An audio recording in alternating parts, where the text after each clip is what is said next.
Hello everyone, welcome back to our channel. और कैसे हैं आप लोग? चलिए आज का क्लास स्टार्ट करते हैं हम लोग। और उससे पहले थोड़ा बहुत बातचीत है कि बहुत अच्छा रिस्पांस है आप लोगों का। होमवर्क सबमिट हो रहा है, वर्क बहुत ऑनेस्टली आप लोग कर रहे हैं, मेहनत कर रहे हैं, मेहनत दिख रहा है। तो हाँ, कुछ प्रॉब्लम रहा है प्रीवियस वर्क में, कुछ प्रॉब्लम रहा है, उस पर पहले डिस्कशन होगा, फिर जो हमारा टॉपिक है वो आगे डिस्कस करेंगे। तो आज का जो हमारा टॉपिक है वो ये है कि why is respiration considered an exothermic reactions? Explain।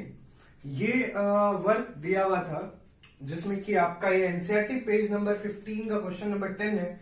इसमें बहुत कुछ स्टूडेंट्स हैं जिनको कि डाउट हुआ है, तो इस पर डिस्कशन करना बहुत जरूरी है।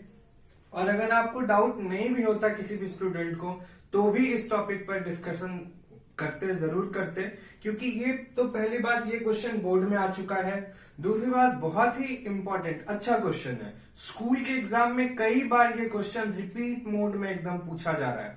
बहुत अच्छा क्वेश्चन है। तो आप इससे आप सीबीएसई की मेंटेलिटी का एक आप अनुमान लगा सकते हैं कि किस तरह का क्वेश्चंस बार बार पूछा जाता है। क्योंकि देखिए, ये कुछ ऐसा क्वेश्चन है जिससे सच में लगता है कि हाँ, डे टू डे लाइफ में अगर कुछ हो रहा है तो हाँ, कुछ सीखे हैं, कुछ जानकारी है। मतलब अगर ऐसा चीज अगर आप सीखे हैं तो आप अपने घर में भी अगर कोई लोग हैं तो उसको भी आप बता सकते हैं। कुछ ऐसा कॉमन बात जो होता है, तो अगर आपके किसी भी चैप्टर में ऐसा कुछ कॉमन सब बात अगर रहता है तो एकदम ध्यान में रखिएगा कि वो आपके एग्जामिनेशन पॉइंट ऑफ व्यू से बहुत इंपॉर्टेंट हो जाता है। तो चलिए इस क्वेश्चन पर डिस्कशन करते हैं। तो टॉपिक एकदम क्लियर है। यहाँ पर क्वेश्चन ये है कि why is respiration considered an exothermic reaction. सबसे पहले तो प्रीवियस लेक्चर में डिस्कस हो चुका है कि एक्सोथर्मिक रिएक्शन क्या है। तो those reaction in which heat is released, यानी जिसमें हीट निकलता है, उसको क्या बोलते हैं? एक्सोथर्मिक रिएक्शन, है ना। तो अभी क्वेश्चन यहाँ ये हो रहा है कि रिस्पिरेशन एक एक्सोथर्मिक रिएक्शन है, यानी कंसिडर्ड करते हैं उसको। तो इसको एक्सप्लेन कीजिए कि क्यों इसको कंसिडर्ड करते हैं। रिस्पिरेशन एक एक्सोथर्मिक रिएक्शन कैसे है, ये आपको बताना है। तो यहां पर पहले से ही लिखे हुए हैं, ये देखिए मार्क कर दिए 1 और 3। 2 मार्क्स का क्वेश्चन आता नहीं है, तो अगर 1 मार्क्स के लिए अगर आपको लिखना होगा तो आंसर आप ये लिखिए, 3 मार्क्स के लिए आप आंसर ये लिखिए।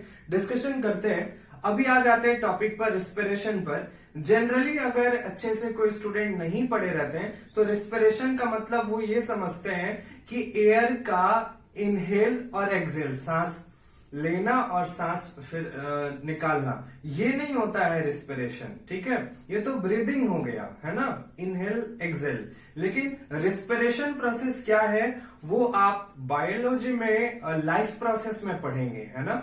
वहां पर आप डिटेल में पढ़ेंगे रिस्पिरेशन क्या होता है। लेकिन यहाँ के लिए केमिस्ट्री में अभी रिस्पिरेशन समझने के लिए जितना बात चाहिए वो मैं आपको बता दूंगा। ठीक है, तो चलिए यहाँ पर जो आंसर है पहले उसको देखते हैं क्या लिखा हुआ है। If this question is asked for 1 marks then you have to write the answer. During respiration there is oxidation of glucose which produces energy. 1 marks वाले में ये बात लिखा है कि रिस्पिरेशन जब होता है तो ग्लूकोज का ऑक्सीडेशन होता है। अभी अगर आपको समझना है ऑक्सीडेशन का मतलब, तो सिंपल वे में समझिए, एडिशन ऑफ ऑक्सीजन। ऑक्सीजन अगर किसी भी चीज में ऐड होता है ना, तो उसको हम लोग बोल सकते हैं कि ये ऑक्सीडेशन हुआ है। तो जब कभी भी जनरली वर्ड यूज होता है कि किसी भी चीज का कोई भी चीज ऑक्सीडाइज कर गया है, तो जनरली आप ये मान सकते हैं कि उसमें ऑक्सीजन ऐड हो गया है। तो there is oxidation of glucose, इसका मतलब ये हुआ कि ग्लूकोज ऑक्सीजन के साथ कंबाइन करके क्या प्रोड्यूस किया? एनर्जी प्रोड्यूस किया। तो इससे ये 1 मार्क्स में एकदम क्लियर हो गया। इसलिए रिस्पिरेशन हमारा क्या हो गया? Exothermic reaction.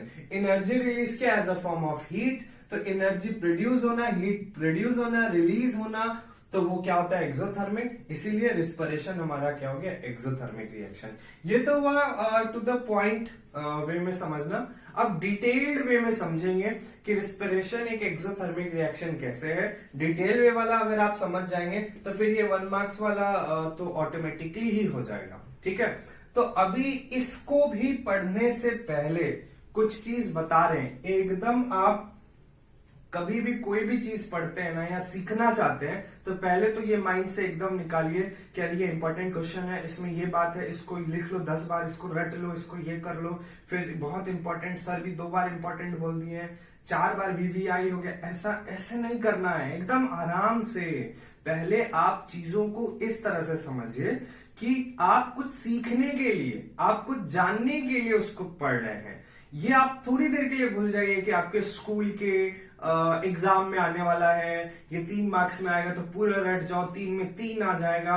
अभी फिलहाल आप उसको बाद में, है ना, पहले आप ये देखिए कि सीखना है, हमको नॉलेज गेन करना है। इस बेसिस पर अगर कोई भी चीज पढ़ेंगे बहुत अच्छे से हो जाएगा, वहां पे फुल में फुल आएगा, बिना रटे सारा चीज आप लिखेंगे और सही होगा एकदम बहुत अच्छे से, है ना। आते हैं, देखिए रिस्पिरेशन प्रोसेस को डिस्कस करने से पहले थोड़ा सा डाइजेशन प्रोसेस के बारे में डिस्कशन करते हैं। होता क्या है, जब आप खाना खा रहे हैं, जैसे राइस खा रहे हैं, पोटैटो खा रहे हैं, तो इन सब चीज में कार्बोहाइड्रेट है। कार्बोहाइड्रेट एक सिंपल वे में अगर आपको समझना है तो ऐसा समझिए, ऐसा कंपाउंड जिस कंपाउंड के अंदर कार्बन भी है, हाइड्रोजन भी है, ऑक्सीजन भी है, तो आप ऐसे समझिए, ऐसे सब्सटेंस को कार्बोहाइड्रेट बोलते हैं, ठीक है। अभी देखिए क्या हुआ, आप राइस खाए, पोटैटो खाए, इसमें कार्बोहाइड्रेट था, तो कार्बोहाइड्रेट में जो कार्बन, हाइड्रोजन और ऑक्सीजन होता है वो एक कॉम्प्लेक्स फॉर्म में रहता है, जिसको हिंदी में जटिल कहते हैं। बहुत सारा carbon, hydrogen, oxygen, carbon, hydrogen, oxygen का बहुत बॉन्डिंग और बहुत ही बड़ा सा एकदम कॉम्प्लेक्स जटिल स्ट्रक्चर रहता है, ठीक है।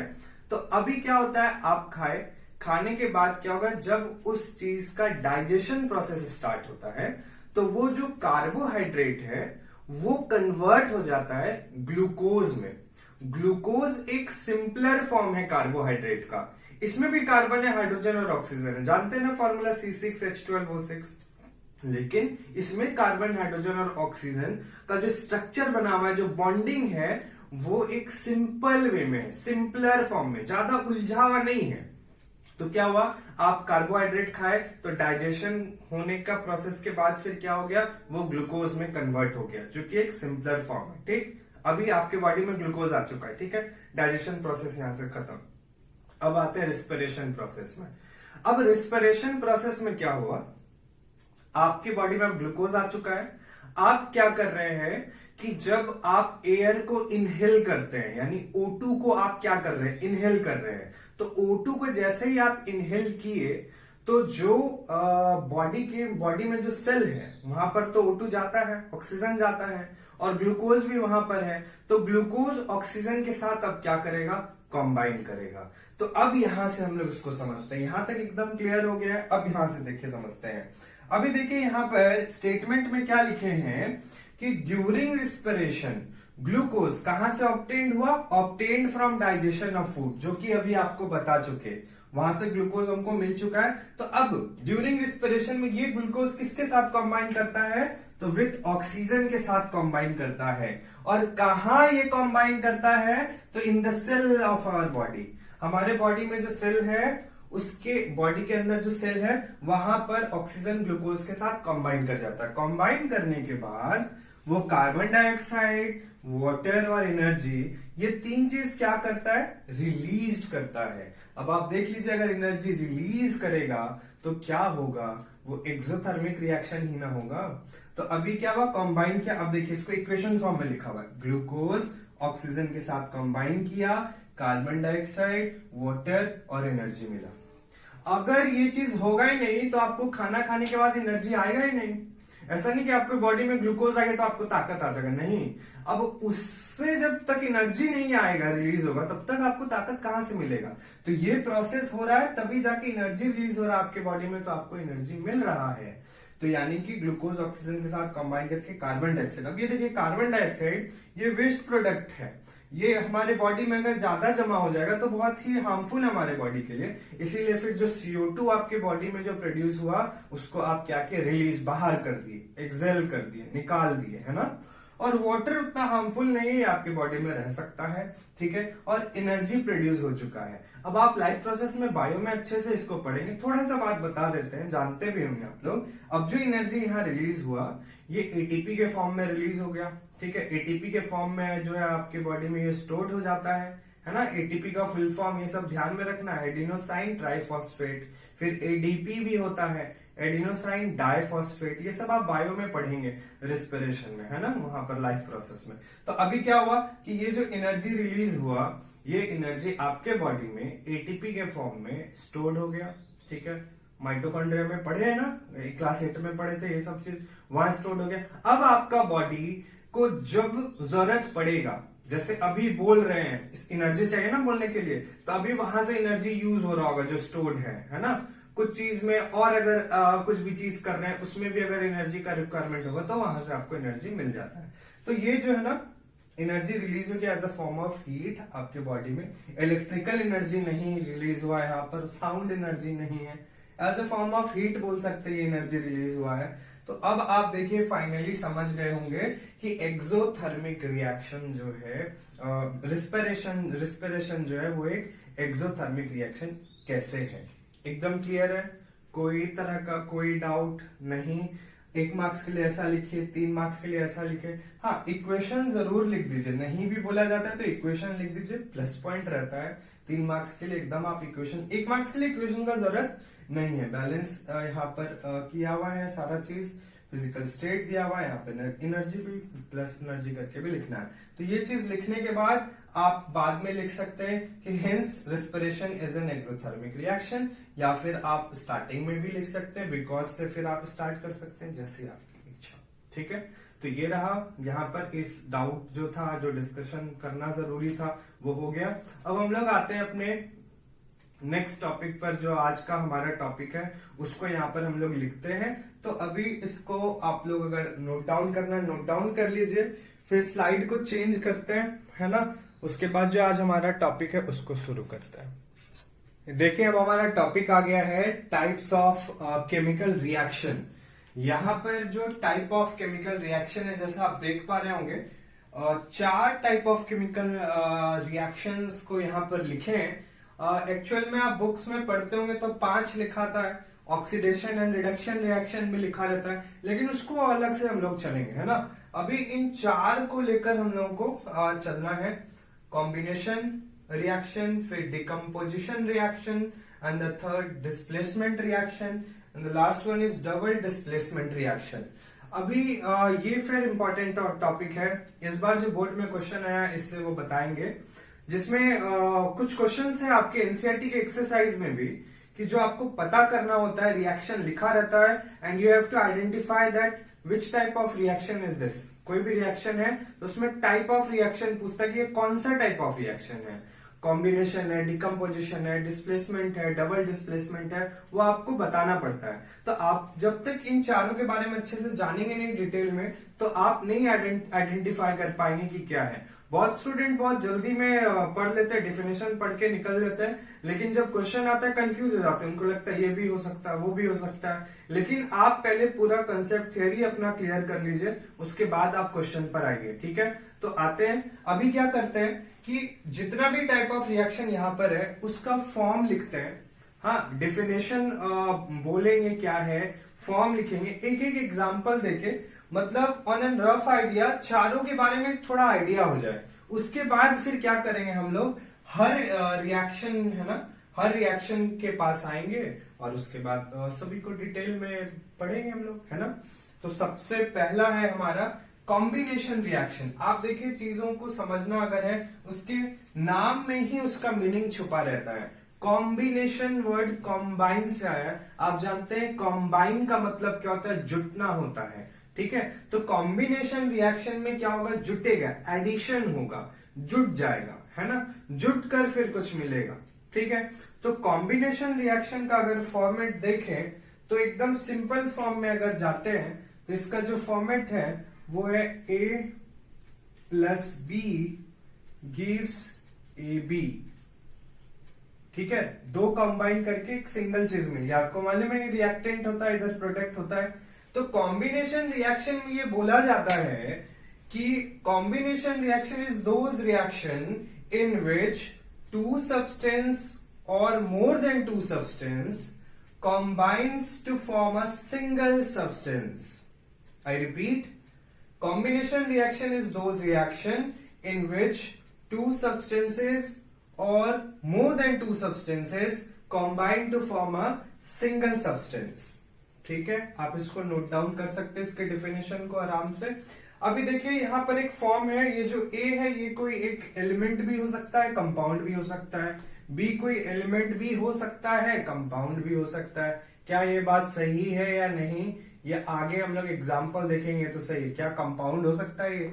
क्या ये दोनों ही कंपाउंड हो सकता है? क्या क्या ये दोनों ही एलिमेंट हो सकता है, या एक एलिमेंट एक कंपाउंड हो सकता है? क्या क्या है, सारा चीज एग्जाम्पल से हमारा क्लियर हो जाएगा।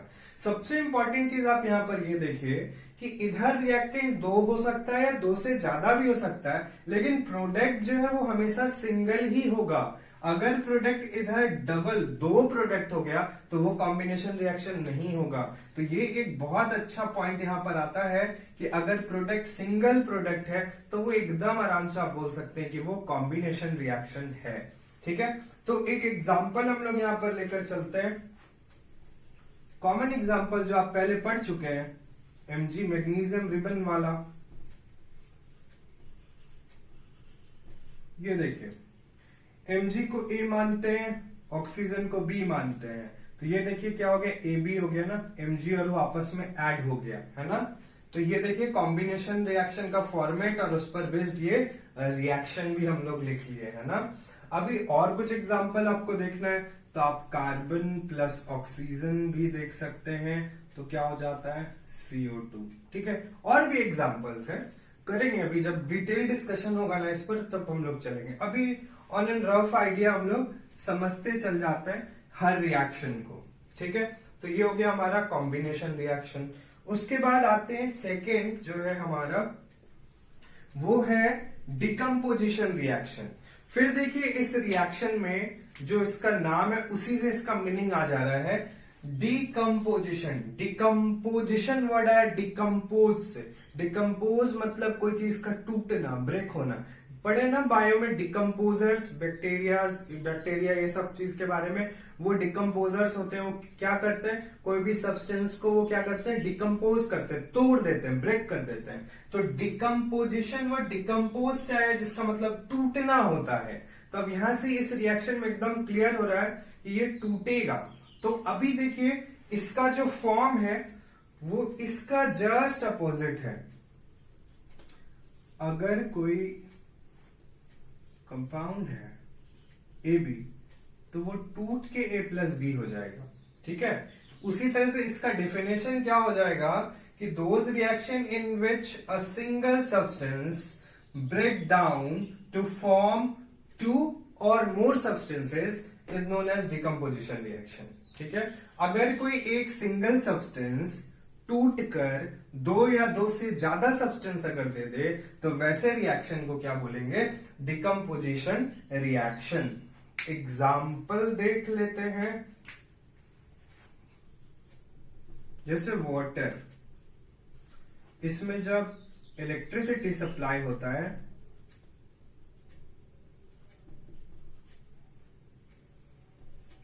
तो क्या हो जाता है, वाटर ब्रेक होके H2 और O2 में बैलेंस नहीं कर रहे हैं। बैलेंस का आप सीख चुके हैं, बता चुके हैं लेक्चर आपका 4 में भी और 5 में भी बैलेंसिंग से 2 वीडियो आ चुका है। आप जहां भी बैलेंसिंग में आपका काम है इसको बैलेंस कर लेना। अभी देखिए वाटर, ये देखिए A है हाइड्रोजन और ये B। अब ये दोनों टूटा, A यहां और B यहां, सेपरेट हो गया ना, सेपरेट के लिए प्लस देते हैं। तो ये देखिए डिकम्पोजिशन के लिए ये हो गया, है ना। क्लियर वे में समझ में आ रहा है। एक एग्जांपल और, कैल्शियम कार्बोनेट, इसमें हीट जब सप्लाई करते हैं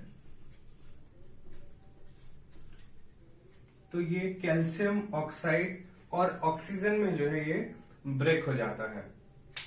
अभी बार बार बोल रहे हैं कि एक सिंपल वे में समझने के लिए बस चल रहे हैं, उसके बाद डिटेल डिस्कशन होगा। जैसे देखिए डिटेल डिस्कशन क्या बोल रहे हैं, आगे क्या डिस्कशन होगा। जैसे डिकम्पोजिशन रिएक्शन है ना, आप देखिए यहाँ पर इलेक्ट्रिसिटी सप्लाई करना पड़ा, यहाँ पर क्या हुआ, हीट सप्लाई करना पड़ा। तो ये बताएंगे कि डिकम्पोजिशन रिएक्शन में जब तक आप एक्सटर्नल एजेंट अगर नहीं देते हैं, इलेक्ट्रिसिटी नहीं सप्लाई करते या हीट सप्लाई नहीं करते हैं, सनलाइट के प्रेजेंस में नहीं रखते, तब तक कंपाउंड टूटता नहीं है। आप ये सोचिए कोई कंपाउंड है रखा हुआ है, बिना किसी एजेंट, बिना किसी चीज के प्रेजेंस में आए, वो अपने आप कैसे टूट सकता होगा? कुछ ना कुछ तो उसको देना होगा ना वैसा कंडीशन जिससे वो टूट जाए। तो वो कंडीशन रहता है जिसके कारण वो टूट जाता है। तो ये चीज पता हो रहता है, रिएक्शंस को पढ़ते पढ़ते समझ में आ जाता है कहाँ पर इलेक्ट्रिसिटी देना है, कहाँ पर हीट देना है ना, सारा चीज ये समझ में आ जाता है। तो ये हमारा हो गया डिकम्पोजिशन रिएक्शन। एक चीज आप यहां से देख सकते हैं कि आपके एनसीईआरटी में क्वेश्चन भी है, बताएंगे, होमवर्क भी देंगे, डिस्कस भी होगा। जैसे कि आप देख रहे हैं कि जो डिकम्पोजिशन रिएक्शन है वो कन्वर्जन है किसका, कॉम्बिनेशन का। या आप बोल सकते हैं कि decomposition reaction is just opposite of combination reaction. ये बोर्ड में आया क्वेश्चन है ना, और आपके एनसीईआरटी बुक का ये क्वेश्चन है कि decomposition reaction is just opposite of combination reaction, explain it by giving example. 3 marks के लिए बहुत अच्छा क्वेश्चन है। कुछ नहीं, क्या करना है, इसका डिफिनेशन लिखिए, इसका डिफिनेशन लिखिए, दोनों का एग्जांपल दीजिए, क्लियर हो जाएगा। डिफिनेशन और एग्जांपल में ही है ना। इसमें सिंगल प्रोडक्ट मिला है और इसमें सिंगल प्रोडक्ट नहीं, सिंगल रिएक्टेंट है, और यहाँ 2 प्रोडक्ट या 2 से ज्यादा प्रोडक्ट मिलता है। यहाँ रिएक्टेंट होता है 2 या 2 से ज्यादा, और मिलता क्या है, सिंगल। यही अपोजिट है। तो ये देखिए यहां से ये दोनों ही कंप्लीट हो रहा है। उसके बाद फिर आते हैं डिस्प्लेसमेंट रिएक्शन में, है ना। तो डिस्प्लेसमेंट रिएक्शन का फिर उसके नाम से मतलब समझते हैं। डिस्प्लेसमेंट रिएक्शन में वर्ड आ रहा है डिस्प्लेस। डिस्प्लेस, जो उसका प्लेस है उसको वहां से डिस्प्लेस कर दिया गया है, मतलब वहां से वो चीज हट चुका है। इसके लिए एक सब्स्टिट्यूशन वर्ड भी आता है। सब्स्टिट्यूट वर्ड सुनते हैं ना, किसी को हटाकर किसी कोई दूसरा उसका जगह ले लिया, तो सब्स्टिट्यूट की तरह वो रोल प्ले करने लगता है। ठीक है, ये आगे भी एक कार्बोनेट्स कंपाउंड में सब्स्टिट्यूशन रिएक्शन, वहां भी डिस्कस होगा। अब देखिए डिस्प्लेसमेंट रिएक्शन में अगर आप डेफिनेशन वाइज जाते हैं तो आप ये बोल सकते हैं कि displacement reactions are those reaction in which one element takes place the position of that element, है ना। यहां पर रिएक्टिविटी सीरीज भी जानना जरूरी है ना, तभी पता चलेगा कि कौन डिस्प्लेस करेगा।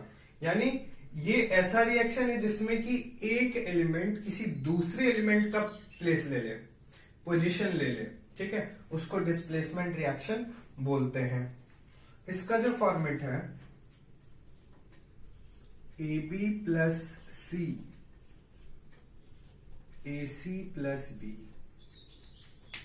ये देखिए इसका जो फॉर्म हुआ क्या हुआ कि यहां से अगर आप देखते हैं तो C क्या किया, B को हटा दिया और B यहां आ गया। तो ये देखिए डिस्प्लेस कर दिया C B को, और B इधर आ गया और C यहां आ गया, AC और B अलग हो गया, है ना। तो ये हो गया डिस्प्लेसमेंट रिएक्शन का फॉर्मेट।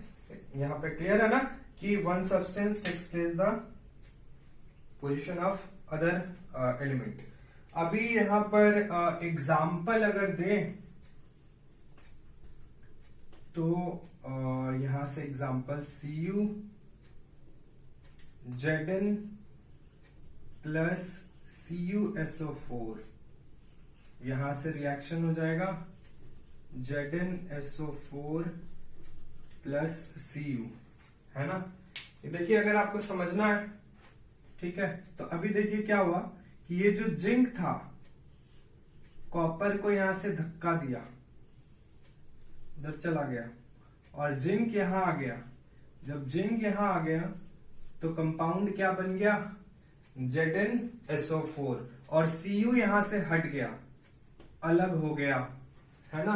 तो ये ऐसा इसलिए हुआ है कि zinc is more reactive than copper, so zinc displaces the copper from copper sulphate solution and the compound formed is zinc sulphate.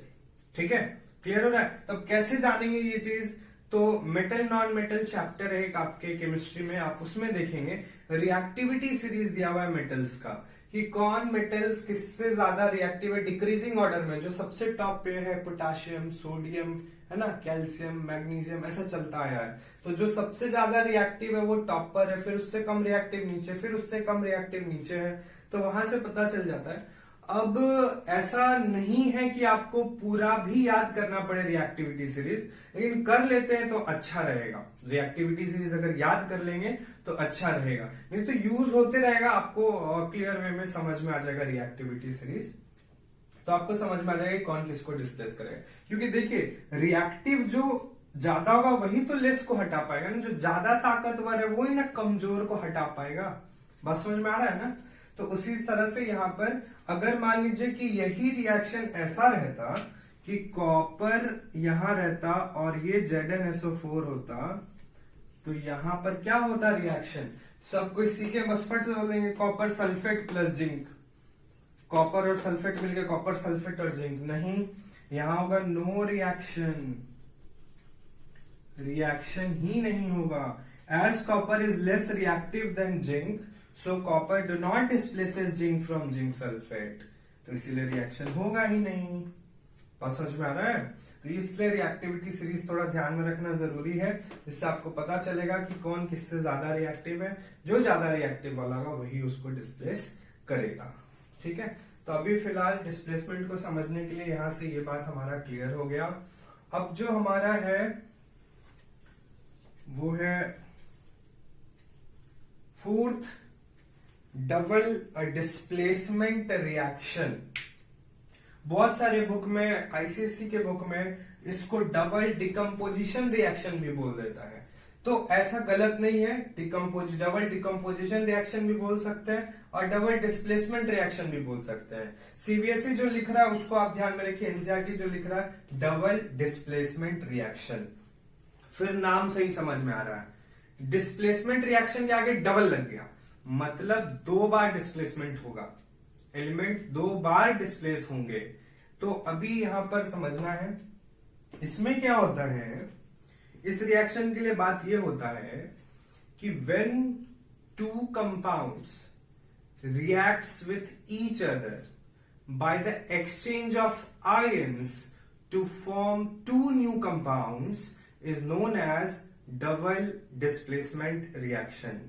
क्या बात हो रहा है, जब 2 कंपाउंड आपस में रिएक्ट होते हैं, आयन को एक्सचेंज कर तो जाकर क्या फॉर्म होता है, 2 नया कंपाउंड, तो उसको क्या बोलते हैं, डबल डिस्प्लेसमेंट रिएक्शन।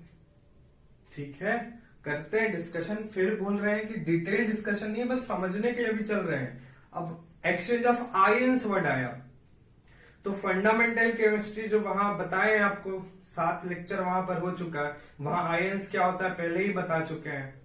जो नहीं पढ़े हैं वहां पर पढ़ लीजिए, और अभी भी जो तुम अभी तक नहीं पढ़े हैं वो सब चीज तो दुर्भाग्य है उनका, पढ़ लीजिए। अब देखिए डबल डिस्प्लेसमेंट रिएक्शन में अगर फॉर्मेट चले AB plus CD gives AD plus BC। अभी देखिए इसमें क्या हो रहा है, ये और ये आपस में कंबाइन हो रहा है ना, और ये आपस में कंबाइन हो रहा है। ये दोनों कंबाइन होकर AD बना रहा है और ये दोनों कंबाइन होकर BC बना रहा है। अब देखिए ये फॉर्म अगर आपको पता है ना, तो आपको रिएक्टेंट दिया हुआ रहेगा, आप अपने आप प्रोडक्ट बना देंगे, क्योंकि आपको वैलेंसी सिंबल कंपाउंड का सारा चीज मालूम है, जिससे तो आपको दिक्कत नहीं होने वाला है। अभी देखिए एग्जाम्पल में चलते हैं।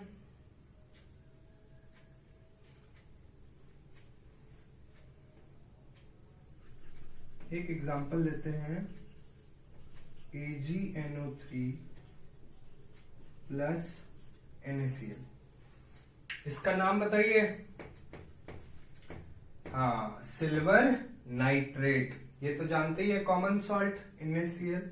अभी देखिए कैसे प्रोसीड होगा वो देखिए। यहां पर इसको मान लीजिए A, इसको B, इसको C और इसको D। कौन कौन कंबाइन होगा, ए और डी, यानी एजी और सीएल आपस में कंबाइन होगा तो क्या हो गया, एजी सीएल। उसके बाद देखिए ये दोनों कंबाइन होगा, बी और सी, वैलेंसी दोनों का 1 था, ये सब अब बताना नहीं है ना, हो चुका है उस वाले लेक्चर में। तो ये एजीसीएल हो गया। अब देखिए ये दोनों का भी वैलेंसी 1 होता है तो डायरेक्ट लिख देना है NaNO3, ठीक है। अभी देखिए ये प्रिसिपिटेट बता चुके थे आपको,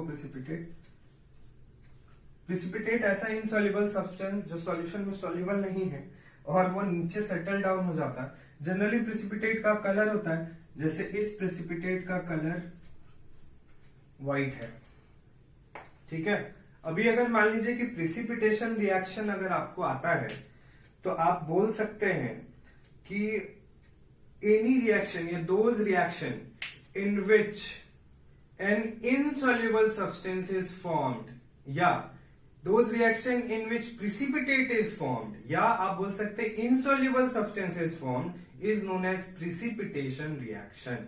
और एग्जाम्पल में डबल डिस्प्लेसमेंट रिएक्शन का ही दे दीजिए, जैसे कि ये है ना। एक और अगर लिखना है तो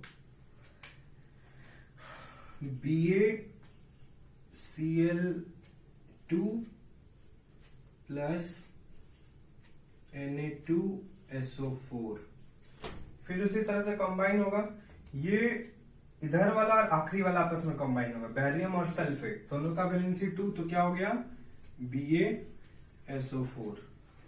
अब बताइए क्या होगा, Na और Cl आपस में कंबाइन होगा तो क्या हो जाएगा NaCl। यहां पर ये प्रिसिपिटेट है, इसका भी कलर व्हाइट ही होता है, ये देखिए एग्जांपल और हो गया, और भी आपके बुक में है। तो इस तरह से देखिए ऑन एन रफ आइडिया अगर आप देखते हैं तो कॉम्बिनेशन, डिकम्पोजिशन, डिस्प्लेसमेंट और डबल डिस्प्लेसमेंट यहां से जो है कवर हो जाता है, ठीक है। और अब डिटेल जब पढ़ेंगे तो जितना भी रिएक्शन एनसीईआरटी में इन सारे का वो सब पर डिस्कशन अभी करना जरूरी है ना। तो अभी अगर समराइज करते हैं रिएक्शन को तो देखिए यहां से समराइज हो जाएगा। पहला जो आपका कॉम्बिनेशन रिएक्शन था, इसमें आपको जो बात ध्यान में रखना है वो क्या बात ध्यान में रखना है, पहले वाले में इसमें कि सिंगल प्रोडक्ट मिलेगा, ठीक है, सिंगल प्रोडक्ट मिलेगा। डिकम्पोजिशन रिएक्शन में क्या आपको ध्यान में रखना है कि सिंगल रिएक्टेंट ब्रेक्स, इसमें एक ही रिएक्टेंट टूटेगा, सिंगल प्रोडक्ट फॉर्म्ड आप बोल सकते हैं, ठीक। दोनों रिएक्शन के बारे में मेन बात जो था, इसमें डिस्प्लेसमेंट में अगर आपको बोलना है, वन एलिमेंट जो रिएक्टिव होगा डिस्प्लेस अदर एलिमेंट, ये ऑब्वियस है कि वो लेस रिएक्टिव होगा। जो ज्यादा रिएक्टिव वाला होगा वो लेस रिएक्टिव वाले को डिस्प्लेस कर देता है, ठीक है। डिस्प्लेसमेंट में ये बात था। और इसमें जो अगर मेन बात आपको जानना है डबल डिस्प्लेसमेंट रिएक्शन में, तो इसमें एक्सचेंज ऑफ आयंस होता है। ये अगर समझना है या नहीं समझा है, अगर समझना है तो देखिए पहले वाले रिएक्शन से ही आप समझ सकते हैं। एक्सचेंज ऑफ आयंस अगर आपको समझना है तो यहां पर देखिए जैसे था ना AgNO3 प्लस NaCl। अभी देखिए ये अंदर में अगर इस पर आयन देना है तो ये प्लस, ये माइनस, ये प्लस और ये माइनस होता है, ठीक है। जब भी एक्सचेंज ऑफ आयन होगा ना तो हमेशा याद रखिएगा कि एनायन और एनायन में एक्सचेंज नहीं होगा, केटायन और केटायन में एक्सचेंज नहीं होगा। ये सारा चीज बेसिक कॉन्सेप्ट में बता चुके हैं लेक्चर में, नहीं कोई देखे तो फिर से डिस्क्रिप्शन में लिंक प्रोवाइड कर देंगे। तो अभी देखिए प्लस और प्लस में एक्सचेंज नहीं होगा, माइनस और माइनस में एक्सचेंज नहीं होगा, यानी प्लस माइनस में एक्सचेंज होगा, सेम सेम में एक्सचेंज नहीं होगा, प्लस प्लस में एक्सचेंज नहीं होगा, माइनस माइनस में एक्सचेंज नहीं होगा, प्लस माइनस में एक्सचेंज होगा। तो अभी देखिए क्या हुआ, अभी यहां पर आप देखे भी हैं रिएक्शन में, यहां पर देखिए जो आपको मिला था प्रोडक्ट, वो क्या मिला था, ये Ag और जो आपका Cl था वो आपस में कंबाइन किया था, और ये दोनों आपस में कंबाइन किया था,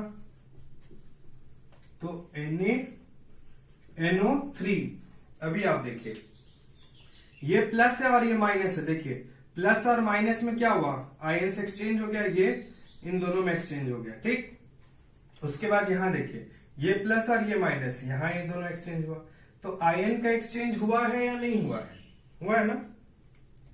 अब देखिए यहां पर आप ये नहीं बता सकते कि कौन किसको डिस्प्लेस किया है, यहां पर नहीं आप बता सकते। हाँ, यहां पर आप डिस्प्लेसमेंट पे बता सकते थे क्योंकि इधर सिंगल एक एलिमेंट रहता था, ठीक है। और आप कॉमन फीचर्स देखना चाहते हैं तो देखिए डबल डिस्प्लेसमेंट में दोनों कंपाउंड ही होगा, डिस्प्लेसमेंट में एक एलिमेंट होगा हमेशा और एक कंपाउंड होगा, ठीक है।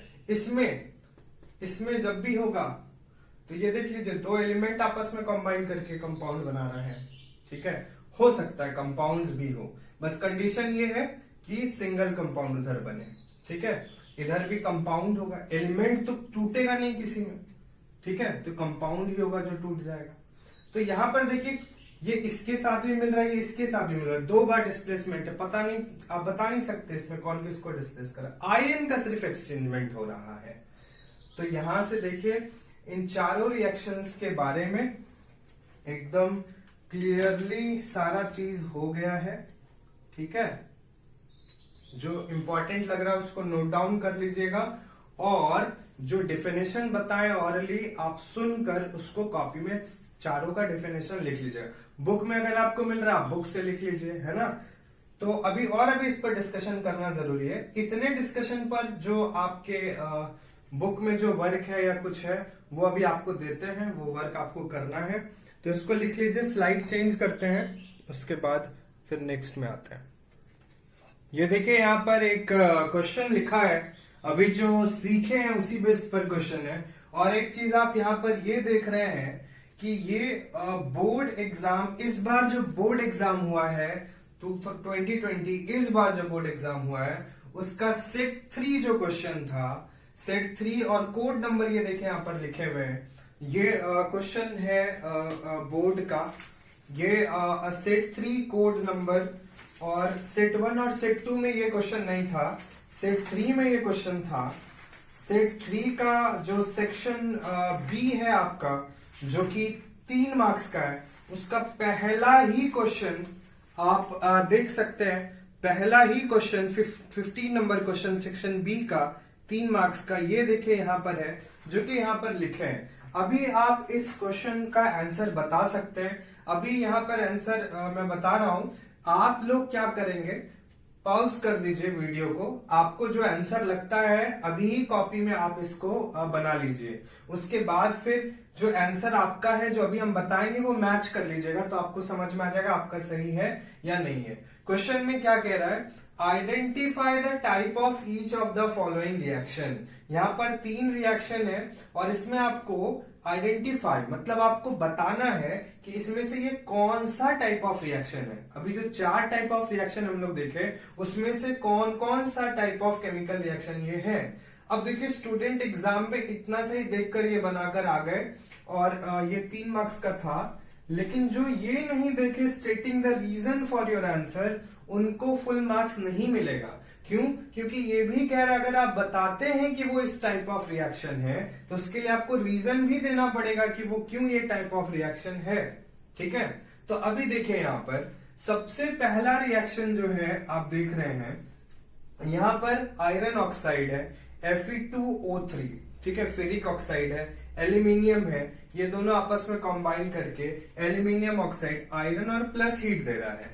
तो प्लस हीट को देखकर बहुत आसानी से ये आप लिख सकते हैं, इधर प्लस हीट होने से आप इसको एक्सोथर्मिक रिएक्शन आराम से बोल सकते हैं कि the first reaction is exothermic reaction. Reason जो पूछ रहा है तो आप बोलेंगे because in this reaction heat is released, so this is an exothermic reaction.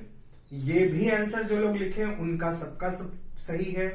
या अब आप देखिए यहाँ फॉर्मेट अगर आप देखते हैं, ये देखिए इसको ए मानते हैं, इसको बी मानते हैं और इसको सी मानते हैं। तो देखिए ये एल्यूमिनियम क्या किया, एल्यूमिनियम जो आयरन को यहां से डिस्प्लेस कर दिया है और ये दोनों आपस में कंबाइन किया है और आयरन अकेला हो गया है।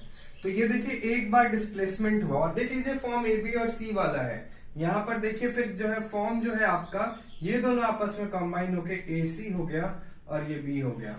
तो आप इस जो लोग इसका आंसर डिस्प्लेसमेंट रिएक्शन भी जो लिख रहे हैं वो भी सही है, लेकिन रीजन भी सही होना चाहिए। रीजन क्या हो जाएगा कि in this reaction aluminium displaces iron from its oxide to form aluminium oxide. जो ये लिखेंगे डिस्प्लेस कर दिया ना इसको, तो ये इसलिए डिस्प्लेसमेंट रिएक्शन भी है। तो दोनों ही बात सही है, आप जो बात लिखते हैं वो सही होगा। और बहुत इजी वे में एक्सोथर्मिक आप लिख सकते हैं, आपको आसानी भी होगा। बी वाले पार्ट में आते हैं। बी वाले पार्ट में ये लेड नाइट्रेट, पोटाशियम आयोडाइड, फिर लेड आयोडाइड, पोटाशियम नाइट्रेट। अभी यहां पर आप फॉर्म अगर लिखते हैं तो इसको ए माने, इसको बी माने, इसको सी माने, इसको डी माने। अब देखिए डबल डिकम्पोजिशन में क्या हुआ था, ए और डी आपस में कंबाइन होता था और बी और सी आपस में कंबाइन होता था। अब देख लीजिए ए और डी कंबाइन हुआ है और फिर बी और सी आपस में कंबाइन हुआ है ना। तो ये क्लियर लग रहा है, ये आराम से आप बता सकते हैं कि यहाँ पर ये डबल डिकम्पोजिशन रिएक्शन है। लेकिन याद कीजिए यहाँ पर रीजन आप क्या देंगे, यहाँ पर है ना, बताए थे ना, ये देखिए आयंस है यहाँ पर छिपा हुआ है, सब है ना। तो अभी देखिए यहां पर आप बोल सकते हैं कि डबल डिकम्पोजिशन रिएक्शन है। क्यों? क्योंकि यहां पर एक्सचेंज ऑफ आयंस हुआ है, प्लस और माइनस के बीच आयन एक्सचेंज हुआ है, इसीलिए ये डबल डिकम्पोजिशन रिएक्शन है। ये बात लिखे और एकदम सही हो गया। फिर अब आते हैं सी वाले पार्ट में। Zinc carbonate, zinc carbonate arrow पर हीट ZnO प्लस CO2। तो अभी देखिए एरो पर हीट अगर है तो इसका मतलब हीट सप्लाई किया गया है, और जब इसमें आप हीट दिए हैं, इसकी में अगर आप हीट दिए हैं और ये हीट को एब्जॉर्ब किया है तो ये फट गया, ये फट गया। आप पे भी हीट देंगे फट जाएंगे, तो ये क्या हुआ, फट गया। फटने के बाद ये देखिए ZnO और CO2 का फॉर्मेशन हुआ है। तो आप ये देख सकते हैं हीट एब्जॉर्ब हुआ है, तो ये क्या हो जाएगा, इंडोथर्मिक रिएक्शन आप बोल सकते हैं आराम से। या फिर और क्या बोल सकते हैं, सिंगल प्रोडक्ट है ना, सिंगल, ये ए और बी है, ठीक है। ए और बी का फॉर्म इसलिए यहां पर ज्यादा सही नहीं रहेगा क्योंकि आप देखेंगे कि कार्बोनेट से यहाँ O और इधर O स्प्लिट हुआ है। तो सिंपल सा चीज है, सिंगल प्रोडक्ट है और सिंगल रिएक्टेंट है और ये दो प्रोडक्ट में स्प्लिट हो गया है, तो ये डिकम्पोजिशन रिएक्शन भी बोल सकते हैं। इंडोथर्मिक भी सही होगा और डिकम्पोजिशन रिएक्शन भी सही होगा। रीजन दोनों का मालूम है, आप दे दीजिए, 3 में 3 मिल जाएगा। देखिए कितना आसान क्वेश्चन था, अभी जस्ट जो सीखे उस बेसिस पर इस बार बोर्ड का क्वेश्चन आया है और कितना ही आसान है ना। इंडो और एक्सोथर्मिक में कंफ्यूजन का कोई बात नहीं, हीट एरो पर अगर है या प्लस हीट इधर है तो एब्जॉर्ब हुआ है इंडो, और उधर अगर प्रोड्यूस हुआ है, रिलीज हुआ है, लिबरेट हुआ है तो एक्सो, ठीक है। तो ये देखिए यहां से 3 का 3 मार्क्स आपको मिल गया, ठीक है। क्लियर, समझ में आ गया, कोई दिक्कत नहीं, ठीक है। तो अब क्या करते हैं कि यहां से इसको चेंज करते हैं और जो आपका वर्क है इतना ही रखते हैं। एक चीज ध्यान में रखिए, अभी हम लोग को फिर से डिटेल में पढ़ना है इस, अभी इन 4 रिएक्शंस को इस तरह से पढ़ने से अब आप एक रफ आइडिया आप समझ गए कि वो क्या होता है। अब चूंकि एनसीईआरटी में हर रिएक्शंस के बारे में डीपली पढ़ना है तो वो अलग से आपको जो है हर रिएक्शन जो उसमें है वो सारा चीज बताएंगे। अभी जो आपका होमवर्क यहाँ पर है वो नोट डाउन यहाँ पर कर देते हैं, लिख देते हैं, नोट डाउन आप लोग कर लेंगे। इसको लिख लीजिए, स्लाइड चेंज करेंगे अब, है ना। उसके बाद जो फिर क्या होगा कि हम लोग फिर आगे बढ़ते हैं। ये देखिए आपका जो वर्क है आज का वो ये है, एनसीईआरटी बुक से page number 13 question 1 and 2, page number 14 question 2 only, page number 15 question number 8 में देखेंगे केमिकल रिएक्शन वहां पर दिया हुआ है जो कि आप पहले से बना चुके थे। उसी में एक पार्ट ये था कि identify the type of reaction आपको पता करना था। तो सिर्फ उसमें आप बता दीजिएगा कि वो कौन सा टाइप ऑफ रिएक्शन है, जो 4 डिस्कस किए हम लोग उसमें से। फिर page number 15 question number 11 and last page number 16 question 13 and 15। ये होमवर्क आपका। और एक होमवर्क जो हमेशा रहता है वो ये जो आपका जो लेक्चर हुआ है उससे रिलेटेड जो नोट्स है वो आप अपने कॉपी में लिख लीजिए। जैसे कि जो नहीं लिखे थे रिस्पिरेशन एक एक्सोथर्मिक रिएक्शन है उसको लिख लीजिएगा जो लोग नहीं लिखे थे। फिर नेक्स्ट वो कि जो टाइप ऑफ रिएक्शन आपको बताएं, डेफिनेशन इवन ऑरली बताएं आप, हर एक का डेफिनेशन, उसका फॉर्म A+B जो है जैसे ही यहाँ लेक्चर में हुआ है वो लिखकर 1-2 एग्जाम्पल जो है ऐसे करके अपना लिख लीजिएगा।